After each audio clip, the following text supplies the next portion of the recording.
Shalom अलैकुम। हम Easter के 5 एतवार गुजार चुके हैं और हम ईद सऊद की जानब बढ़ रहे हैं। मैं इस वक्त आपके सामने मसीह यसू की सलीबी मौत के बाद के चंद एक बातों को आपके सामने शेयर करना चाहता हूँ। पिलातुस का यूसुफ को यसू की लाश ले जाने की इजाज़त देना पिलातुस की तरफ से ये गवाही थी कि यसू बागी और मुफसिद नहीं था। लाश ले जाने और दफनाने के अमल में यूसुफ ने यहूदी सरदारों का खौफ महसूस नहीं किया और एक तरह से उसने इस अमल के ज़रिए उनके ख़िलाफ़ खामोश एहतजाज किया, मगर वह इस खामोश एहतजाज से आगे न बढ़ सका। लाश को मुहीन चादर में लपेटने और इस नई कब्र में रखने के ज़रिए उसने यानी कि यूसुफ ने यसू की खिदमत की और यसू के लिए ताज़ीम ज़ाहिर की। उसने मसीह खुदावन यसू की लाश को बदनाम और लानती दरख्त रसूलों के अमाल 13वां बाब 29वीं आयत से उतारा और उसे शायद अपने बाजों में उठाकर कब्र तक ले गया। ऐसा करके उसने शरीयत के मुताबिक अपने आप को नापाक करने का इल्ज़ाम अपने सर ले लिया, मगर उसे कोई परवाह न थी क्योंकि उसे खुदा का बर्रा मिल गया था। जहाँ मसीह के लिए सच्ची मोहब्बत होती है वहाँ उसके लिए जाने वाली कोई भी खिदमत कमतर नहीं समझी जाती। मगर इसके बावजूद उसने और निकोदेमुस ने अपने आप को सिर्फ मर्था की सतह तक ही रखा, जबकि दीगर शागिर्दों ने मरियम की तरह यस्सु के पाँव के पास बैठकर उसका कलाम सुनकर वो अच्छा हिस्सा चुन लिया जो उनसे छीना न जाएगा। यस्सु और निकोदेमुस मर्था की तरह बहुत सी चीज़ों के फ़िक्र और तरद्दुद में रहे जो छीनी जाने वाली होती हैं।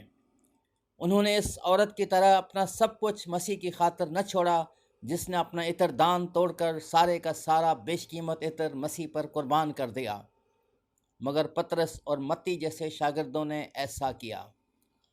रोमी कानून के तहत सज़ाए मौत पाने वालों की लाश पर मातम करने की इजाज़त न थी, इसीलिए ये ख़वातीन टूटे दिल और ख़ामोश कर्ब के साथ पीछे चलकर मकाम तदफीन देखने आईं। यसू की लाश का कोई जनाजा न हुआ।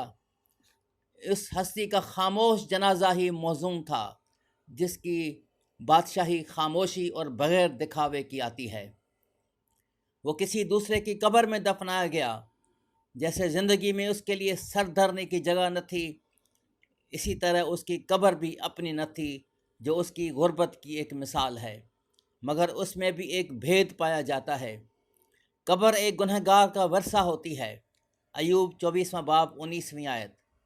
मगर अपना हकीकी तौर पर सवाए हमारे गुनाहों और हमारे कब्र के और कुछ नहीं। जब हम कब्र में जाते हैं तो हम अपनी जगह में जाते हैं, मगर हमारे खुदावन यसू की जो गुनाह से मुबर्रा था अपनी कब्र न थी।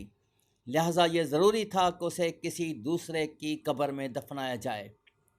एक बड़ा पत्थर उसकी कब्र के दरवाज़े पर लुढ़का दिया गया, जो कि यहूदी दस्तूर के मुताबिक था, जैसा कि लाज़र की कब्र पर किया गया था। ये इस बात की अलामत था कि मुर्दा शख्स जिंदों से अलग हो गया है।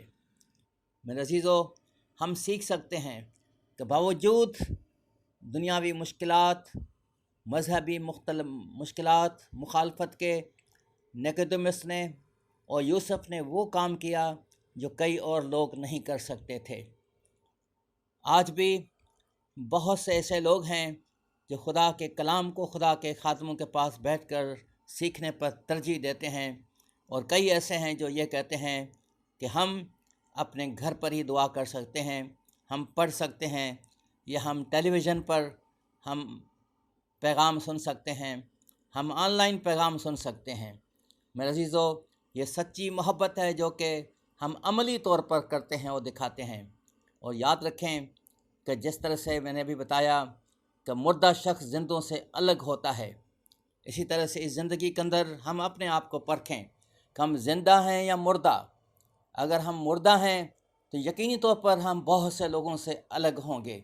अगर ज़िंदा हैं तो हम एक पाक रफ़ाकत में कायम होंगे जो कि एक दूसरे के साथ हमारी है। अगर तुम आपस में मोहब्बत रखोगे तो उससे सब जानेंगे کہ تم میرے شاگرد ہو۔ خداوند سب کو برکت بخشے، آمین۔